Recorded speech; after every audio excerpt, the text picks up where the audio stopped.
Hello, my name is Jaden Hedrick, and today we'll be going over alto saxophone for beginners. We will be covering basic assembly, first sounds, articulation, first notes, disassembly, and care maintenance throughout this video.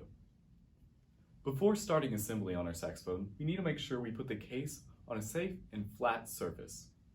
The best way to do this is to put it on the ground. When setting down the sax case, we want to make sure that the thinner part of the case is facing upwards. The logo might also be located on the top of the case too. When we open the case, we see multiple things. We see our body, we see our neck, we see the mouthpiece and its ligature, followed by a casing around it. We'll see our neck guard and our swab, and if we have any cork grease or reeds located within our case. Now we are ready for basic assembly for our first sounds. First, we're going to grab our neck strap and unloosen it all the way. We're going to put it around our neck and make sure it's loosened all the way to the bottom, just so it can be easily adjusted later.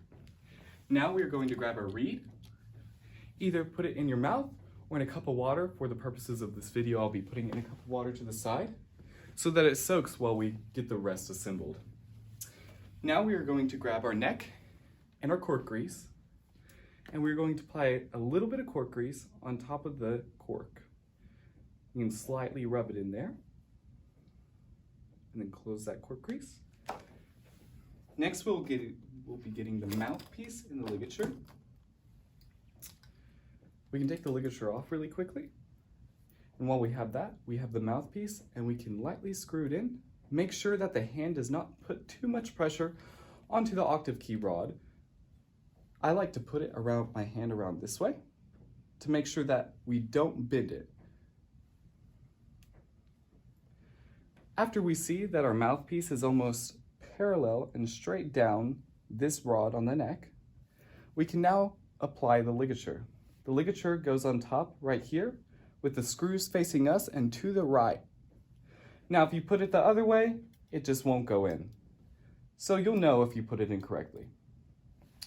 Now we're going to grab our reed. We have to be very careful with the reed because it is fragile, especially on the tip. It can easily chip. So as we put it in, we're going to push up our ligature and slide in the reed underneath. We can put that ligature back down and slowly tighten it up. We want to make sure that the tip of the reed matches the top of the mouthpiece, almost exactly. After we got it, we can screw on this, and then we have the neck and mouthpiece all put together. Now, it is important that we put the reed directly where the mouthpiece is, or we will cause unevenness and vibration and thus squeaking, and we do not want that. Now to make our first sounds on the saxophone. First, we're going to make sure that the neck and the mouthpiece is parallel to the ground. We don't want it too crooked down or too crooked up when entering upon our mouth, like so. Now, our embouchure is formed through 3 steps. The first step is the top teeth is anchored on top of the mouthpiece, like so. It'll be roughly 3/8 to 1/2 inch back from the tip of the mouthpiece. Now, naturally, our top of the lip will go over our top teeth, but for now, and for video purposes, it will look like this. For our second part, we will be rolling about half of the bottom lip over our bottom teeth to ensure that our bottom teeth don't come in contact with the reed, like so.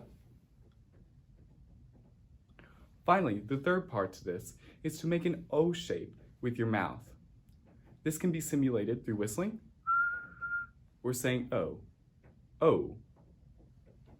So to combine all 3 steps, top of the mouthpiece, bottom lip, and O sound. Now, to approach our air, we want to be using fast air. This can be achieved by raising the back of our tongue and saying he, he, he. As we hold this position in the tongue, our air will go faster and allow the reed to vibrate. Next, we will want to make sure that we have an adequate amount of air support from our abdomen. This can be simulated through saying who, who, who. Combining all these steps and wetting the reed, we can make our first sound. So, top of the teeth, roll back lip,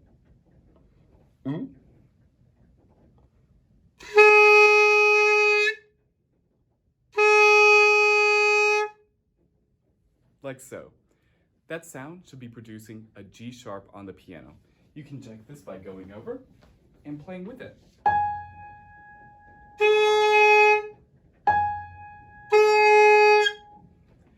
A couple things we want to make sure that we watch out for is a bunching in the chin and puffing in the cheeks. There should be no puffing, there should be no air leaks, and our chin should be flat and pointed. Now that we made our first sounds, we want to address two things that are quite common when we keep resetting our embouchure. First is taking in too little of a mouthpiece. This can cause our air to be pinched and vibration pinched, thus our sound and volume are rapidly decreased.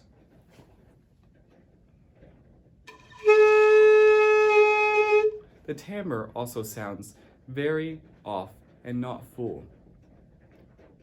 If we take in too much mouthpiece, which is our second, we can create a honky and squeaking sound. We want to make sure that we always reset to the right position where our top teeth are to make good timbre and volume throughout our instrument. Now, on to articulation. As saxophonists, we use the do articulation compared to other instruments who use ta that go up and down. Our tongue goes forward and back and slightly up. Da, do, do, do. Now, the tip of the reed will touch about half an inch back from the tip of your tongue, right here. So, if this is your tip of the tongue, it would be in contact about right there. Now, when we articulate, we want to make sure we're doing two things.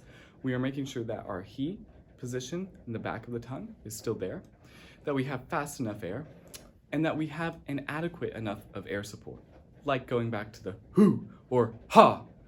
We want to make sure when we articulate that we have that same support. Remember, articulation is 80% air and 20% tongue. Another thing to watch out for is to make sure that the end of our notes are not stopped by our tongue, thus re-articulating and stopping the reed. We want to make sure that our air carries out throughout the note and ends the note with our air. Finally, remember, articulation is just momentarily stopping the reed from vibrating, thus making no noise. So, as we begin, we can reset our embouchure, top teeth, bottom lip, O, he for this one, and do.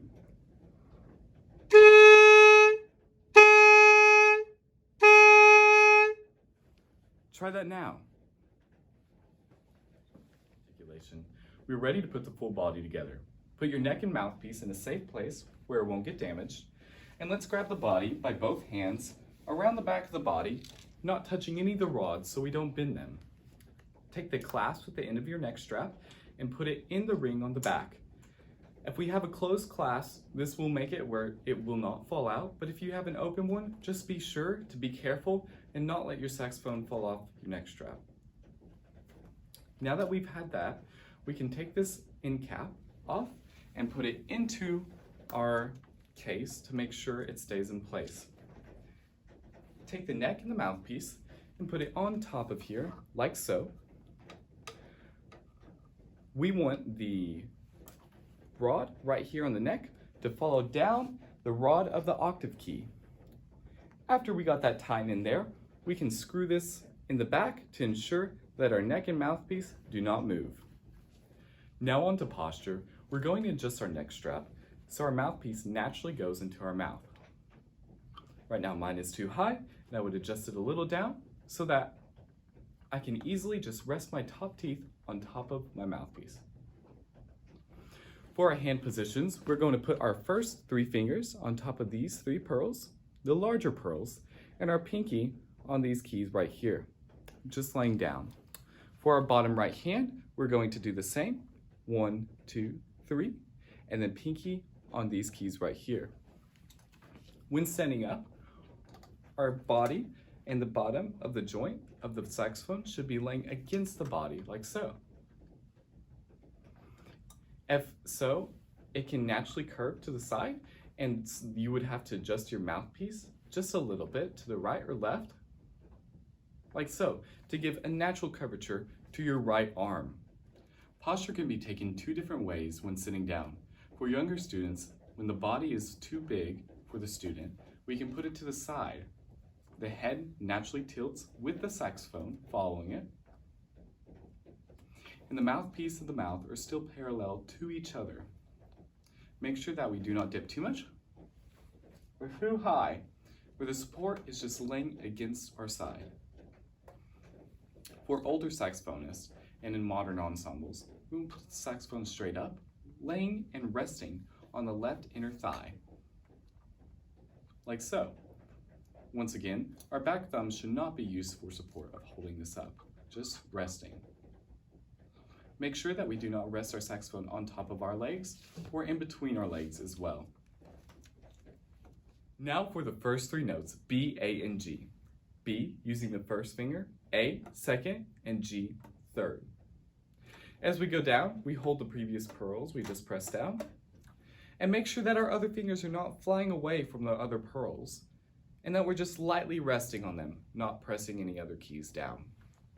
So, let's play B. A, and G. Congratulations on your first three notes. Now that we've learned our first three notes, B, A, and G, let's do some call and response. Teachers, feel free to pause the video in between these calls to give the students enough time to respond.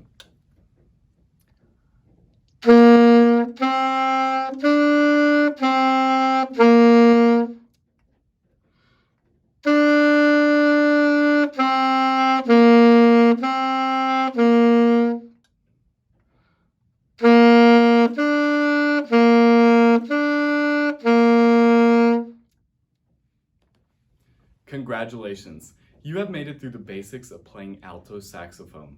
For our final step is disassembly. First, we're going to kind of go backwards, like our assembly, and we're going to take off the neck from the body. Simply unscrew, ravel this out, and put it in a safe and secure place for later. Next, we're going to get our swab. Our swab has two parts. Our actual swab and the weight at the end with the string attached to both. We're going to unclip from the body, and we are going to put this weight into the bell of the horn.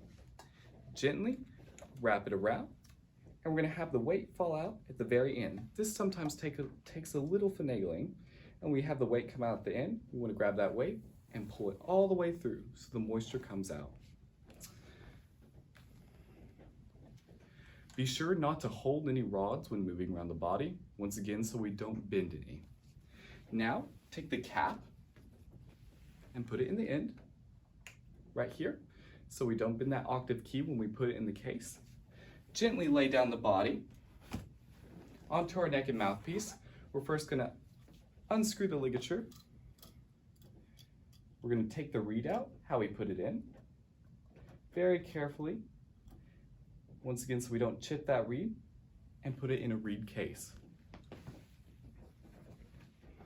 We can take the ligature and mouthpiece and unscrew it off, like so. Be careful with that octave key. Make sure we're not bending it or putting too much pressure on it. We can put the neck back and the mouthpiece casing on top of the mouthpiece. Finally, we should not forget our neck strap. Very common with saxophonists. Make sure it goes in and placed into the case. Then we can lock it back up, and we're all good to go. Thank you for watching.